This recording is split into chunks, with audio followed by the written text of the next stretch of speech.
오늘 말씀의 제목은 뜻을 알리신 하나님께 순종하라 라는 제목으로 말씀을 나누겠습니다. 오늘 첫 1절에서 만 2년 후에 라고 이렇게 기록되어 있습니다. 그간에 요셉은 여전히 감옥에 갇혀 있습니다. 요셉이 그 2년 동안에 어떻게 살았는지는 성경을 말하지는 않아요.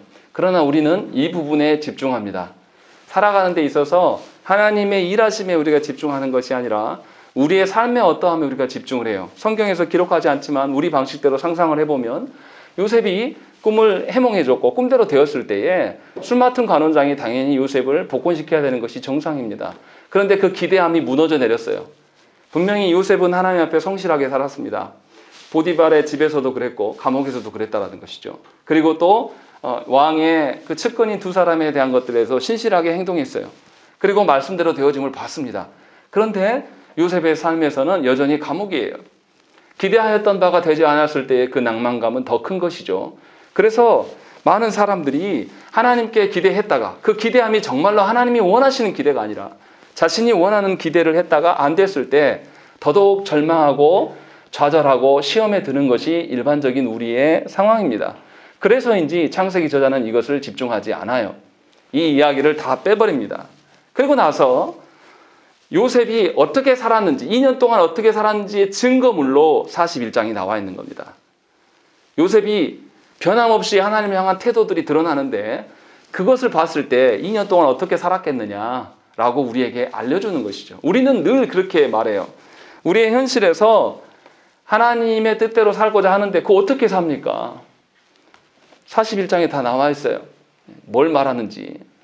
그래서 우리가 보아야 될 것은 하나님 앞에서 변함없이 살아가는 것이 무엇인가? 그것을 창세기 기자가 어떤 방식으로 우리에게 알려주는가? 그리고 이 요셉이 하나님 앞에 변함없이 살아가는 것이 요셉 자신과 이 애굽 땅에 어떠한 변화를 줄 수 있는 것인가? 이것을 다 오늘 말씀에서 드러내 보인다는 것입니다. 그런 점에서 이 오늘 말씀은 꿈이 집중되는 말씀이 아니에요. 자꾸 요셉 이야기를 하면 꿈 했었는데 꿈이 중요한 게 아니에요. 지난주에도 설교할 때에 말씀드렸는데 꿈을 줘도요 우리는 해석할 수 없습니다. 해석을 못하기 때문에 우리가 하나님의 계시와 무관한 방식으로 살아가는 것이죠. 또 우리가 기억해야 될 것은 구약의 계시는 신약과는 약간 차이가 있습니다. 구약의 모든 계시, 오늘 오후에 또 웨스트민스터 신앙고백서에서도 이야기할 텐데 구약의 모든 계시는 누구를 향해 있습니까? 그 본체이시는 예수 그리스도를 향해 있어요. 그러니까 구약에는 하나님께서 다른 방식으로 계시하실 수 있었습니다. 그런데 신약 백성인 우리에게는 다른 방식의 계시가 필요가 없어요. 이미 말씀되신 예수 그리스도께서 다 이루셨는데도 불구하고 다시금 우리가 옛날 방식으로 돌아가서 꿈이나 환상을 보면서 그것이 중요한 것처럼 말하는 것은 예수 그리스도의 중보자 되심을 전혀 모르는 자신의 무지와 아둔함을 그대로 증명하는 것밖에 되지 않는 것입니다. 그렇기 때문에 요셉은 꿈 이야기가 중요한 것이 아니에요. 그래서 제가 오늘 설교에서도 꿈이 구구절절 뭐가 어떻고 이런 이야기는 안 할 겁니다. 그게 중요하지 않거든요. 그것보다는 하나님이 주신 그 뜻 안에서 무엇을 우리가 해야 되는 것인가, 이게 훨씬 더 중요하다는 것이죠. 자, 그러면 어떻게 이렇게 일이 되는가를 한번 생각을 해봐야 됩니다. 처음에 나온 게 뭡니까? 바로 이 꿈 이야기가 나와요. 중요한 것은 뭐냐면 8절을 보세요. 우리 8절 읽겠습니다. 시작. 집에 나오니 번민하여 사람을 보내어 애굽의 전술가와 여인들을 모두 불러 그들에게 그의 꿈을 말하였으나 그것을 바로에게 해석하는 자가 없었더라. 바로가 하나님을 모르는 사람인데 전형적인 하나님에 대해서 무지한 사람의 태도를 보여줍니다. 꿈을 꾸었는데 그의 마음이 번민했다. 왜 그랬을까요? 우리가 생각하는 꿈자리가 뒤숭숭했기 때문에 이랬을까요? 그런 정도로 취급하기는 좀 이상해요. 왜냐하면 8절에서 뭐라고 합니까? 그 꿈을 해석하기 위하여서 점술가와 현인들을 모두 불러 모았다. 이렇게 되어 있는 것입니다. 그런데 해석하는 자가 없다라는 것이죠. 무슨 말입니까? 바로가 분명히 꿈에 대해서 굉장히 민감해 했었고 이 꿈에 대한 것들을 해석하는 어떤 직분자들이 있었다고 성경은 기록하고 있는 것입니다. 고대 시대의 왕들은 신의 계시에 굉장히 민감한 왕들이었어요. 하나님의 계시가 아니라 그냥 온 각종 모든 신들인 것이죠. 그래서 신의 계시를 통해서 자신의 왕권의 힘이 나온다고 생각을 했어요. 그래서 고대 왕들은 어떻습니까? 왕권과 신권을 결합했어요. 그래서 어떤 신령한 사람이 있으면 자기 측근에 두려고 하는 것이죠. 우리 그런 역사의 이야기들 많이 있지 않습니까? 예, 옛날에 하도 오래된 이야기는 하지만 그 고구려 제가 갑자기 주몽에서 보면 막 신녀가 나오는데 신녀가 누구 편을 들어줄 것인가 막 이걸로 막 우리 집중하잖아요. 그런 것처럼 고대 시대의 왕들은 자신의 왕권의 힘이 신이 주신 것이다라는 것을 증명하기를 원했어요. 그래서 꿈에 대한 것들, 이 계시에 대해서 집중했다는 것입니다. 그래서 왕 곁에 뭘 뒀냐면 이 꿈을 해석할 수 있는 지식층들을 분명히 직분자로 세워놨어요. 국가의 재정을 투입해서 그들이 별을 보면서 해석하는 것이라든지 다른 어떤 모든 꿈에 대한 해몽들에 공부할 수 있도록 지식인층들을 지원해주고 그들에게 직분을 준 사람들이에요. 그러니까 이 사람들이 국가 대소사를 왕과 함께 국정을 논의할 수 있는 그런 사람의 직책인 것이죠. 그런 사람들이 분명히 신의 계시가 무엇인지를 해석하려고 그 직분을 준 거예요. 그런데 바로가 그 직분자를 통해서 함께 이 나라를 다스리고 싶은데 지금 이 나라가 안 되는 거예요. 왜냐하면 꿈의 내용이 뭡니까? 나일강에서 뭐가 나왔다라고 되어 있는 거예요. 애굽 사람들의 그 모든 신의 원천은 뭐냐면 모든 풍요의 원천은 나일강입니다. 그래서 나일강을 신격화되어 가지고 나일강에 그 신이 있다고 생각을 하는 겁니다. 신으로부터 무엇인가 튀쳐나왔는데 이것을 해석할 수 있는 사람이 자기한테 없다예요. 이 말은 뭡니까? 우리가 간과하고 넘어갈 수 있는데 꿈이 중요한 게 아니라 신의 계시로부터 자신의 다스림, 통치 권력의 힘이 나오는데 바로가 지금 다스릴 수 없는 지경에 있다. 이것을 보여주고 있는 겁니다. 그래서 바로가 이 꿈에 대한 신에 대한 계시에 대해서 알지 못하고 있었고 그 바로 옆에 측근인 이 직분자들도 또한 이 일들에 대해서 해석하지 못한다는 것입니다. 만약에 바로가 이것을 이 모든 애굽 사람들의 생명의 젖줄인 나일강으로부터 뭔가 나와서 움직였던 이 꿈에 대해서 해석을 하지 못하고 이것을 자신의 국정에 반영하지 못한다는 것이 백성들에게 알려지면 이 모든 자신의 다스림의 힘을 잃을 수밖에 없는 그런 상황이라는 것이죠. 그렇기 때문에 이 바로 왕이 근심하는 것이에요. 번민하는 거예요. 그러니까 우리가 생각하는 꿈자리가 뒤숭숭하는 정도가 아니에요. 국가 전체의 대소사가 신과 연계되어 있고 이것에 대해서 자신이 다스림에 반영할 수 없기 때문에 괴로워하고 있는 그런 정도의 것이라는 것이죠. 그러니까 우리보다 훨씬 더 큰 아픔이 있는 상태예요. 지금 바로가. 우리가 생각하는 것 정도 이상이라는 것이죠. 생각을 해보세요. 당시에 애굽은 그 고대 근동 일대에서 가장 강력한 왕이었어요. 그 가장 강력한 그 국왕이, 나라의 왕이 가장 번민의 상황, 아무것도 할 수 없는, 다스릴 수 없는 상황 가운데 놓여 있다라는 것입니다. 이것을 하나님께서 주신 꿈으로 말미암아 가장 강력한 왕이 가장 연약한 존재가 되어버린다. 이것을 한 절을 통해서 보여주고 있는 것입니다. 그리고 바로의 그 연약함은 바로보다 훨씬 연약한 상태에 있는 사람 누굽니까? 요셉과 같다. 지금 그 이야기를 성경에서 이야기를 하고 있는 거예요. 그래서 가장 강력하지만 겉으로 보기에는 화려하고 힘이 있는 그자지만 하나님의 꿈 하나로 인하여서 꿈 두 개죠. 꿈 두 개로 인하여서 가장 연약한 존재가 되었고 요셉과 동급이 된 것입니다. 그래서 이 두 사람이 만날 수 있었다라고 창세기 저자는 말하고 있는 것입니다. 요셉은 만 2년 동안 감옥에 갇혀 있으면서 절망과 낭망의 시험의 상태에 있었을 것입니다. 분명히 자유를 기대했지만 아무런 소식이 없었고 하나님은 철저히 요셉을 외면했었을 것입니다. 그렇기 때문에 요셉은 더 괴로운 시절을 보냈을 거예요. 그런데 성경은 거기에서 말하지 않아요. 우리 그냥 추정친 것이죠. 그렇게 괴로움 가운데 있었던 가장 연약한 상태에 있었던 그 요셉과 하나님께서 연약하게 만든 바로가 지금 만나게 되는 것을 보여주고 있는 것입니다. 요셉은 그렇게 애굽에서는 아무것도 아닌 자였어요. 그래서 술 맡은 관원장도 요셉의 꿈 해몽을 경험했음에도 불구하고 요셉을 잊어버렸습니다. 우리도 그렇게 살아가죠. 세상에서 내가 아무것도 아닌 존재, 사람들로부터 내가 아무것도 아닌 존재가 되면 우리는 낭망하기가 일쑤예요. 그리고 깊은 좌절감이 듭니다. 목사인 저도 마찬가지예요. 말씀을 전해도 말씀에 반응하는 성도들이 없고 아무것도 없으면 내가 무가치하구나, 하나님 날 쓰시지 않는구나 라는 생각이 들면 깊은 자괴감에 빠지면서 이게 내가 뭔가 지금 내가 뭐 하고 있는 것인가 라는 생각이 자주 듭니다. 그런데 분명하게 오늘 말씀에서도 그게 나와요. 그래서 12절에 이 술 맡은 간원장이 요셉을 뭐라고 하냐면 요셉이라고 하지 않습니다. 그곳에 친위대장의 종된 히브리 청년이 우리와 함께 있기로. 이름도 기억 안 나요. 얼마나 볼품없이 여겼으면 이름도 기억 안 나는 그 사람, 그냥 이방인이다, 변방의 작은 이민족, 히브리 민족인 것만 생각이 난 것이죠. 그래서 그렇게 말하고 있는 것입니다. 지금 창세기 저자는 우리에게 이야기를 하고 있는 거예요. 가장 강력하게 보이는 왕과 이름 없는 무명의 그 하나님의 사람과 도대체 누가 이 모든 패권을 쥘 것인가? 지금 이것을 우리에게 묻고 있는 겁니다. 우리는 세상의 사람들을 보면서 세상의 어떤 직장이나 어떤 그런 현장에서 힘 있는 사람들을 굉장히 좋아합니다. 그리고 그런 사람들과 연계되는 것이 내 인생이 펴질 거라고, 내 인생이 편만해질 거라고 기대하는 것이죠. 그래서 우리 자녀들이 일반 중소기업보다는 대기업 가기를 원하는 것이고, 우리 자녀들이 같은 공무원이 돼도 지방직 말고 국가직 되기를 원하는 거예요. 이것이 우리의 논리입니다. 그런데 오늘 말씀에서는 이것을 모두 다 뒤집어요.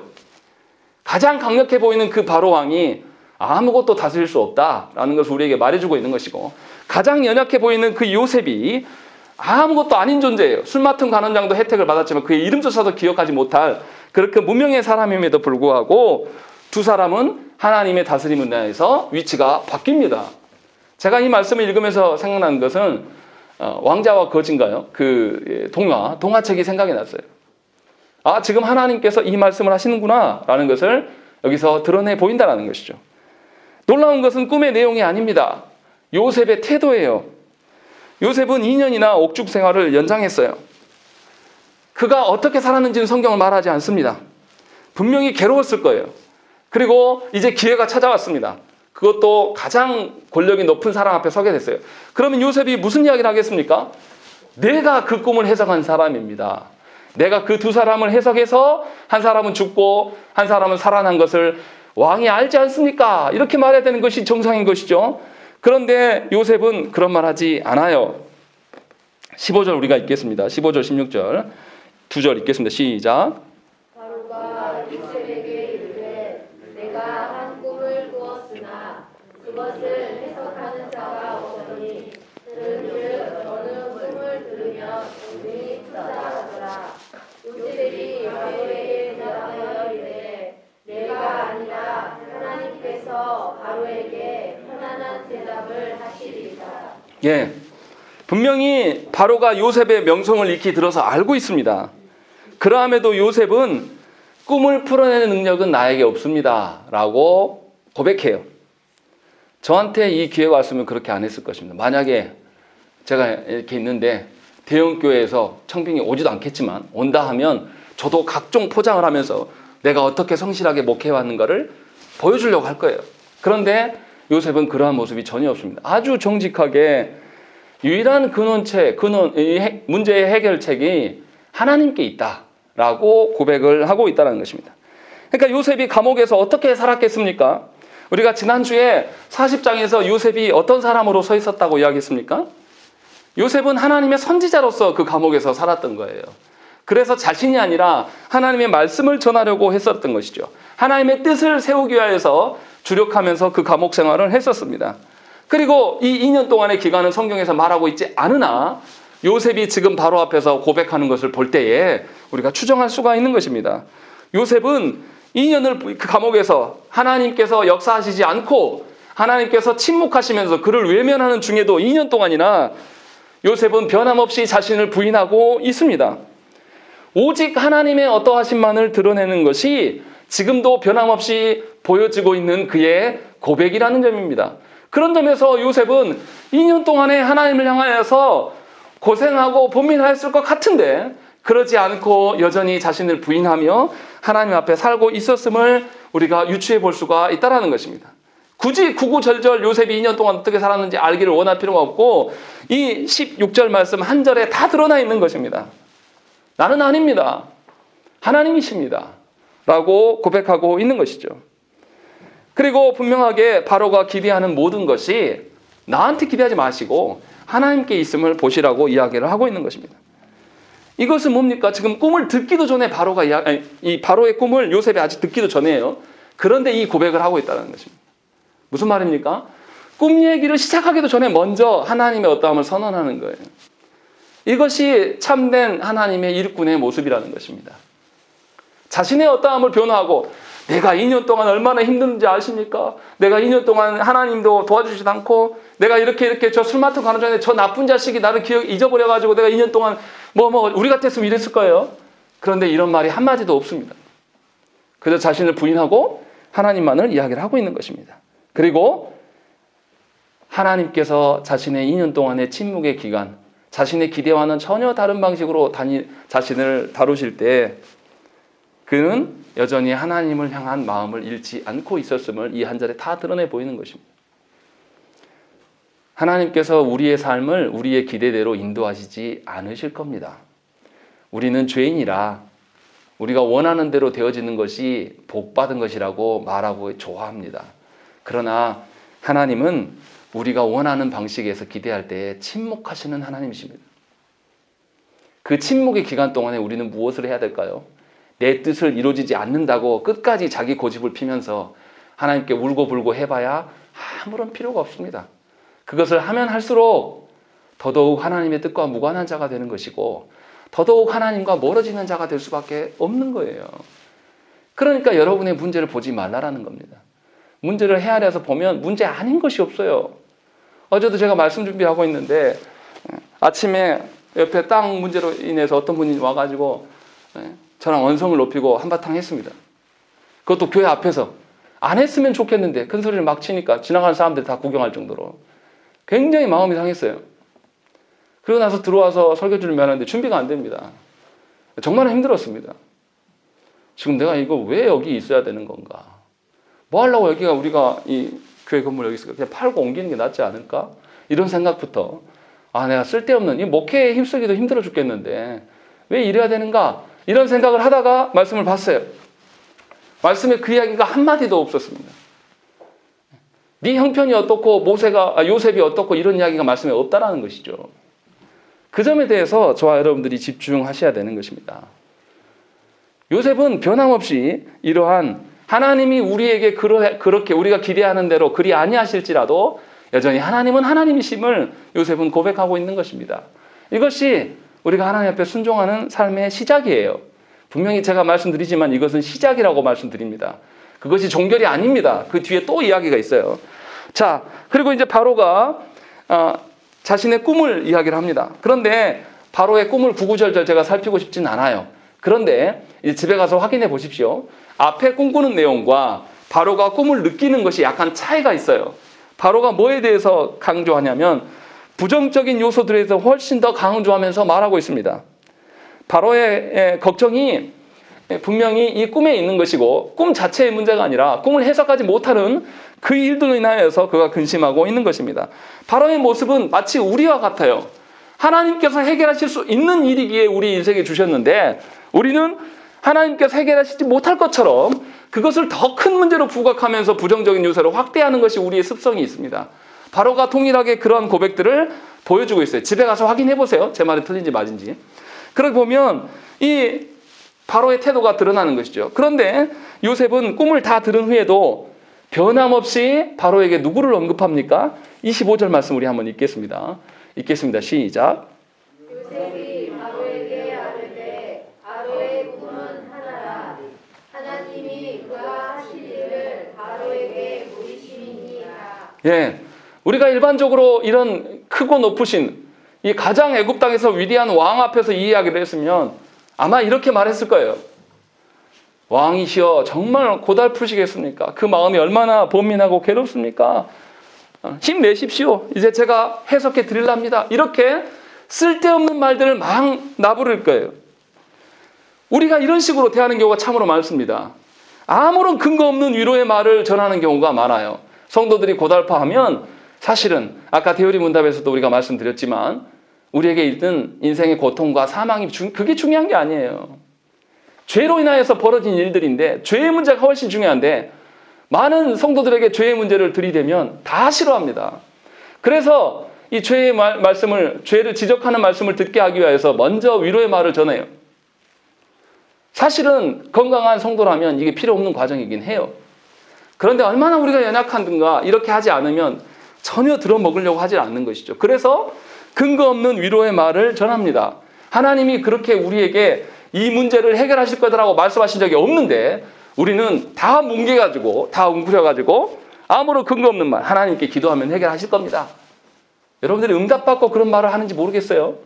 그런데 우리는 근거 없는 말을 막 전합니다. 그리고 정작 중요한 말, 하나님의 어떠하심에 대해서는 우리는 말하지 않아요. 그 점이 요셉의 고백과 우리의 고백이 엄청난 차이가 있는 것입니다. 그래서 요셉이 뭐라고 합니까? 하나님이 그가 하실 일을 바로에게 보이심이니이다. 이렇게 말하고 있는 것입니다. 하나님께서 무엇 때문에 이 일을 바로에게 지금 보여주고 있는지는 말하지는 않아요. 그러나 바로는 분명히 하나님의 그 꿈으로 인하여서 자신의 다스림이 연계되어 있다는 것을 알게 해주고 싶은 거예요. 이 말을 지금 요셉이 하고 있는 겁니다. 그래서 분명하게 하나님의 주신 꿈이고 이 하나님의 꿈을 통하여서 당신의 다스림과 연계되어짐을 지금 보이고 있습니다. 지금 요셉이 25절에서 이 말을 하고 있는 겁니다. 많은 사람들이 꿈꾼 것 가지고 의시됩니다. 나는 꿈꾸는 사람이다. 내가 어젯밤에 꿈을 꿨는데 내 꿈에 네가 나왔어. 그러니까 너 앞으로 조심해. 이런 이야기들이 놀랍게도 교회 안에서 통용되고 있는 거예요. 기가 막힐 노릇이에요. 하나님이 아무런 생각이 없으신 분이 아니에요. 정말로 그 영혼에 필요하면 그 영혼에게 꿈꾸게 하시겠죠. 근데 본인이 뭐라고 꿈 해석할 줄도 모르는 인간이 꿈꾼 것을 근거로 인해서 의시되면서 내가 꿈꿨는데 내가 뭐 어떻게 했느니 이런 말을 우리가 듣고 귀 기울이는데 성경은 그것을 부정해요. 말하지 않습니다. 하나님께서 너에게 알려주신 것이니 너의 삶이 하나님의 손과 연계되어 있다.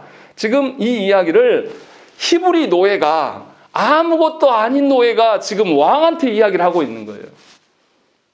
지금 뭐 하는 겁니까? 세상 말로? 죽으려고 환장한 거죠. 이 일을 요셉이 담대하게 지금 하나님 바로 앞에서 하고 있는 거예요. 그래서 꿈이 아니라 하나님께서 다스리심이 훨씬 더 중요한 것입니다. 라고 지금 이 바로에게 이야기를 하고 있는 겁니다. 그래서 바로는 뭐 해야 됩니까? 하나님의 뜻을 알고 그 하나님의 뜻대로 되어지기를 소망함이 바로에게 있어야 되는 것이죠. 요셉이 이것을 강조해요. 28절도 봐보세요. 28절 읽겠습니다. 시작. 내가 바로에게 이르기를 하나님이 그가 하신 일을 바로에게 보이시다 함이 이것이라. 예, 요셉이 꿈만 해석해 주지 않아요. 요셉이 꿈을 해석한 이후에 뭐라고 합니까? 하나님께서 바로에게 알려주셨으니 바로는 이제 해야 될 일이 있습니다. 라고 말하고 있는 거예요. 생각을 해보세요. 지금 꿈이 왕의 통치와 연계되어 있는데 왕의 통치에 대해서 누가 간섭하는 겁니까? 히브리 노예가, 그것도 죄지어서 감옥에 있는 아무것도 아닌 자가 꿈만 해석해주고 그냥 끝나는 것이 아니라 거기에 대놓고 이야기를 하는 거예요. 당신 뭐 해야 됩니다. 그래서 내가 꿈을 해석할 테니 뭐 할 것인가를 잘 들으십시오. 이렇게 말하고 있는 겁니다. 교만해도 이렇게 교만할 수가 없는 것이죠. 지금 이렇게 요셉이 하고 있는 거예요. 그래서 요셉이 뭐 합니까? 풍요로운 해보다 기근에 있을 해에 대해서 더 강조하면서 설명합니다. 30절과 31절에 다 그 이야기를 하고 있는 거죠. 그래서 요셉은 기근과 흉년으로 풍년은 잊혀지게 될 것을 강조합니다. 흉년을 대비해야 함을 강조하고 있어요. 그래서 32절에 뭐라고 합니까? 바로께서 꿈을 2번 겹쳐 꾸신 것은 하나님이 이 일을 정하셨음이라. 하나님이 속히 행하시리라 라는 것이죠. 하나님께서 꿈에로 보여주신 대로 그대로 행할 거니까 하나님의 계획 앞에서 너는 거기에 맞춰라 라고 이야기를 하고 있는 거예요. 네 마음대로 다스리지 말고 하나님이 너에게 보여주신 것 안에서 네 권세를 활용해라 라고 이야기를 왕에게 명령하고 있는 겁니다. 사실 요셉이 지금 노예로 서서 말합니까? 아니면은 왕보다 더 높은 자로서 지금 말하고 있는 것입니까? 왕보다 더 권세 있는 자의 그 권위를 등에 업고 지금 이 말을 하고 있는 거예요. 이 점이 40장의 꿈 해석과 41장의 꿈 해석이 엄청난 차이가 있는 겁니다. 40장에서는 그냥 꿈만 해석했어요. 그런데 41장에서 요셉은 바로에게 꿈에 대해서 해석하고 이 하나님의 뜻을 알려줬으니 이 하나님의 뜻에 대해서 적극적으로 순종해라. 뜻을 알려주신 그 하나님께 네가 순종해야 되지 않겠냐라는 것을 지금 완전히 말하고 있다는 것입니다. 성도들 중에 많은 이들이 하나님의 뜻을 알면서도 자신의 상황과 처지로 인해서 하나님의 뜻대로 살아가기보다는 자신이 기대하는 바대로 그냥 머물러 있는 경우가 허다합니다. 여러분들 왜 말씀을 듣습니까? 말씀을 들었다라면 그 말씀에 순종하라고 말씀을 하는 거예요. 여러분들의 처지가 어떠니까 자꾸 변명하면서 말씀이 없는 자리로, 하나님 없는 곳으로 숨어 들어가라고 말하는 것이 절대 아니라는 것입니다. 왜냐하면 하나님의 말씀은 반드시 그대로 실현될 것이기 때문에. 그래서 그 하나님의 실현될 말씀에 근거하여서 여러분들의 인생을 계획하고 여러분들의 꿈꾸는 소망도 그 안에 있는 거예요. 그래서 하나님의 뜻을 알고자 해야 되는데 너무나 안타깝게도 많은 성도들이 자신의 욕망 이루기 위하여서 하나님의 뜻을 알고자 하는 인간들이 너무나 많아요. 자기 자녀 앞으로 미래에 어떻게 될 것인가 기도하면 하나님이 알려주십니까? 그게 하나님이십니까? 그게 하나님이 알려주는 것인지 사탄이 장난하는 것인지 우리가 어떻게 구별합니까? 그런데 뭔가 용하다는 사람이 있으면 불이 나게 쫓아다니면서 그 사람에게 물어봐요. 어제 내가 꿈 꿨는데 말씀 가지고 물어봤다는 거 들어본 적도 없습니다. 불이 나게 그 거짓된 곳에 쫓아다니면서 꿈이 어떻고 환상이 어떻고, 예수 그리스도께서 오심으로 말미암아서 우리에게는 하나님의 확실한 뜻인 성경을 주셨어요. 그리고 이 모든 것들을 성령 하나님께서 우리에게 깨닫게 하시겠나라고 약속하셨단 말이죠. 그런데도 우리는 놀랍게도 하나님의 그 뜻을 알기를 원하지만 순종하지는 않음을 이 말씀에서 우리에게 권면하고 있는 것입니다. 요셉은 그저 꿈 해몽가로 서 있는 것이 아니에요. 하나님의 선하신 뜻을 밝히는 것만을 말하지 않습니다. 하나님의 뜻에 합당한 반응을 요구하고 있습니다. 요셉은 선지자로서 바로가 하나님께 붙들려 있기를 명령하고 있는 것입니다. 그래서 요셉은 하나님의 정하신 일에 순응하기 위하여서 애굽 땅을 다스릴 사람을 따로 세우라고 분명하게 말씀합니다. 33절 말씀 우리 한번 읽겠습니다. 시작. 이제 바로의 손은 명철하고 지혜 있는 사람을 택하여 애굽 땅을 다스리게 하시고. 요셉은 명철하고 지혜 있는 사람을 택할 것을 요구합니다.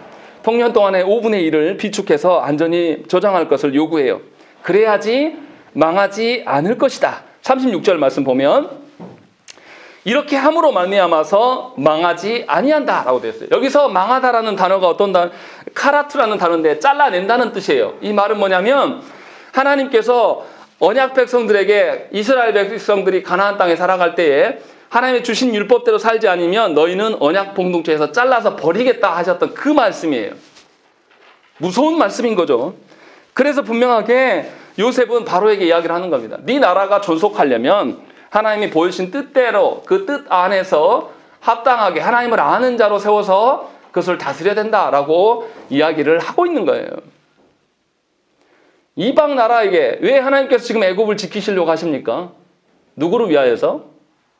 언약 백성들, 이 야곱의 가족이 이스라엘로 번성하기 위하여서 하나님께서 아브라함에게 약속하셨던 네 자녀가 바닷가의 모래알처럼 하늘의 별처럼 많아지게 될 것에 대한 그 약속을 이루시기 위하여서 지금 애굽에 역사하시고 바로 왕에게 역사하고 있는 거예요. 그렇기 때문에 하나님의 명령대로 행하지 않으면 그는 반드시 망할 수밖에 없는 거예요. 잘라내서 버림을 당할 수밖에 없는 거예요. 그리스도인들도 마찬가지입니다. 우리가 우리 마음대로 사는 것 같지만 사실은 하나님의 손 안에 우리가 살아가고 있는 자들이에요. 하나님이 이끄시는 그 영역 안에서 우리 스스로 벗어나고 하나님의 뜻에 대해서 무관심하며 살아가면 하나님은 반드시 우리를 어떻게 합니까? 잘라서 버리실 거예요. 내가 교회 안에서 세례받고 직분이 있기 때문에, 내가 목사이기 때문에 안전하다? 누가 그렇게 말합니까? 그런 거짓된 확신과 우리에게 거짓된 위로를 주는 사람들을 오히려 분별해야 돼요. 분명하게 요셉은 바로에게 그 나라에서, 그 일대에서 가장 권세 있는 자 앞에서 망할 것이다라고 선언할 수 있는 이 담대함을 갖고 있는 것입니다. 지금 누가 애굽을 다스리게 되는 것입니까? 이제 요셉의 말대로 바로가 이 명철하고 지혜 있는 사람을 누구라고 해야 하냐면 내가 보니까 너다. 그래서 요셉에게 모든 것을 다 맡겨요. 지금 누가 이 나라를 다스리고 있는 것입니까? 요셉이 다스리고 있는 거예요. 바로가 다스리는 게 아니에요. 왜 요셉이 다르게 되었습니까? 요셉은 하나님의 명령대로 지금 행하고 있는 거예요. 요셉은 인간적인 눈으로 봤을 때는 변두리 변방에 그냥 이방 노예에 불과한 자예요. 그런데 그가 하나님의 뜻을 알고 하나님께 붙들려 있을 때에 하나님의 이름으로 그 땅에서, 그 세상에서 가장 강력한 왕을 명령할 수 있는 구조가 된 것입니다. 그래서 창세기 45장 8절 말씀에 요셉이 고백이 나타납니다. 뭐라고 하냐면요. 그런즉 나를 이리로 보낸 이는 당신들이 아니요 하나님이시라. 하나님이 나를 바로에게 아버지로 삼으시고 그 온 집의 주로 삼으시며 애굽 온 땅의 통치자로 삼으셨나이다. 이렇게 고백하고 있는 거예요.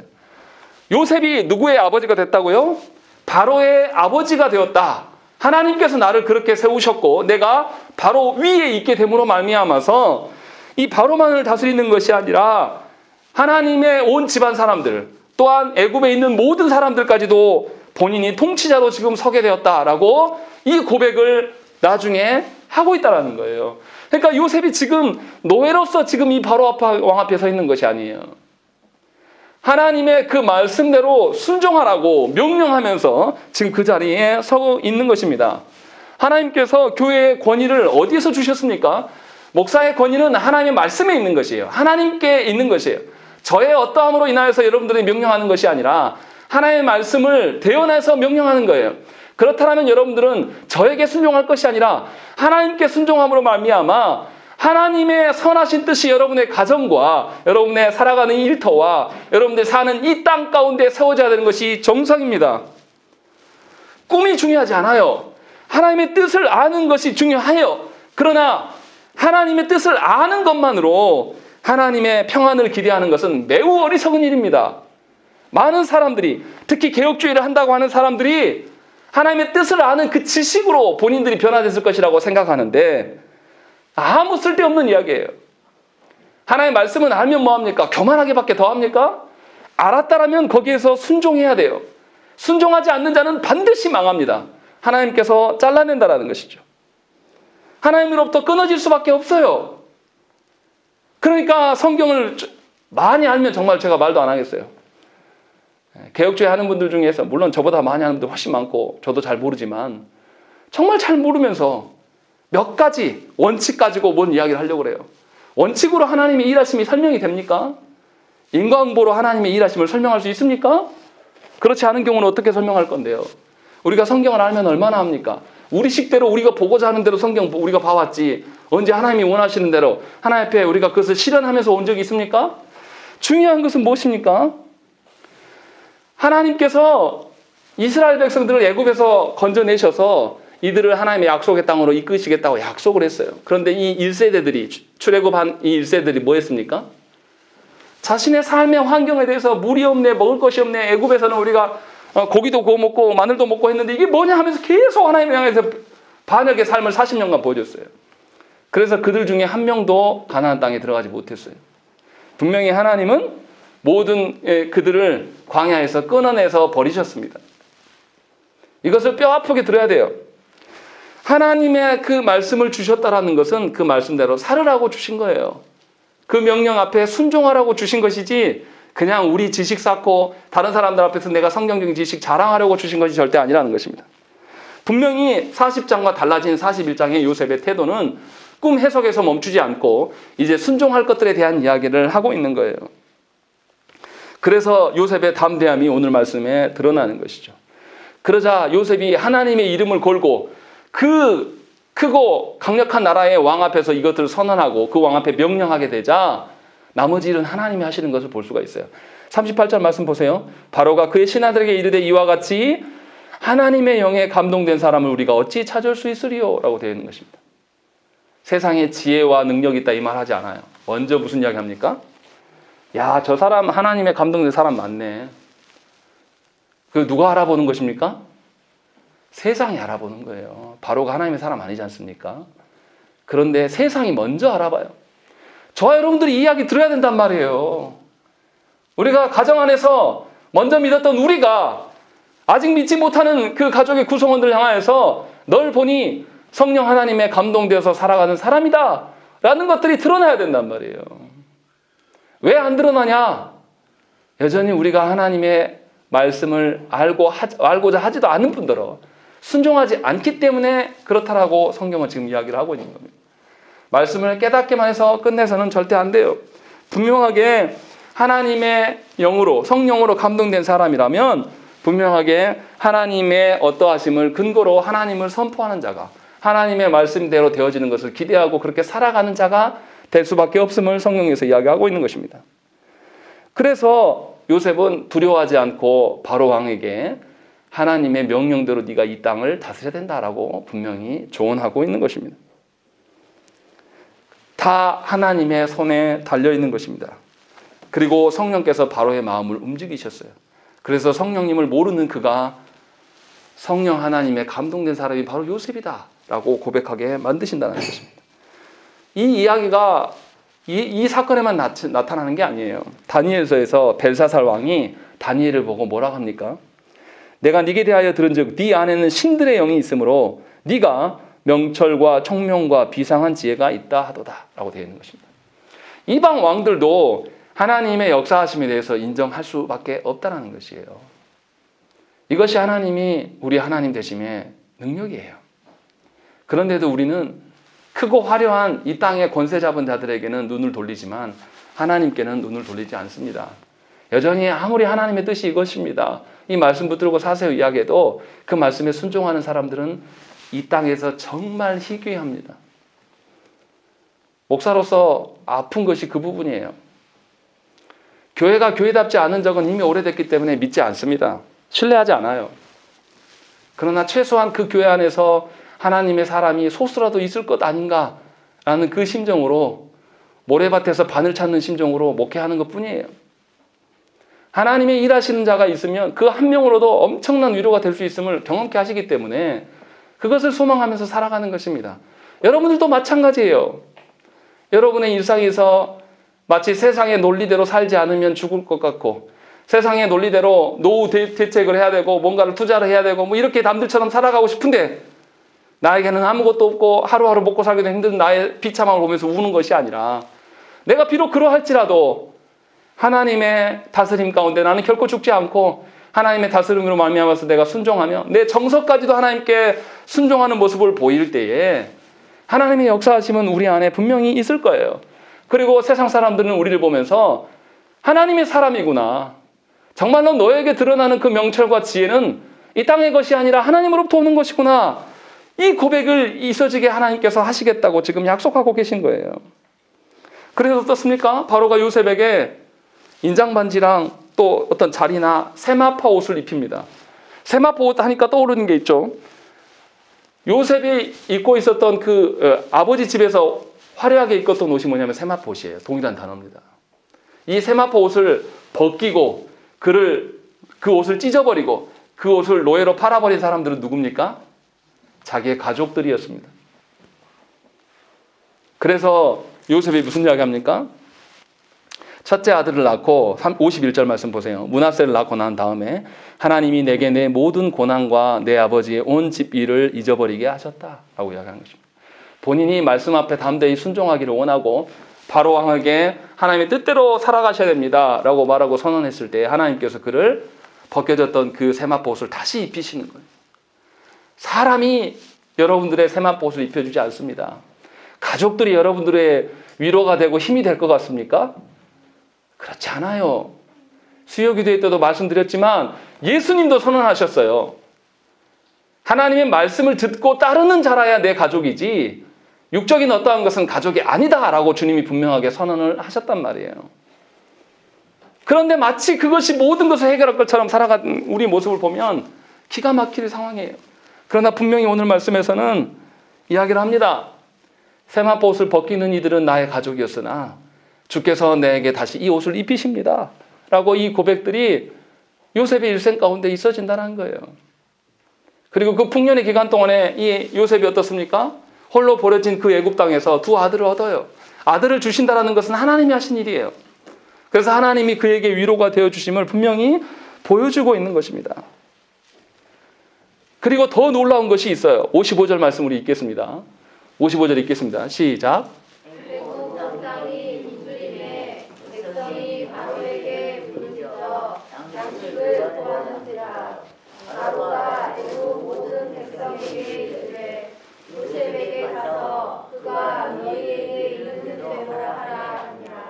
무엇이 놀랍습니까?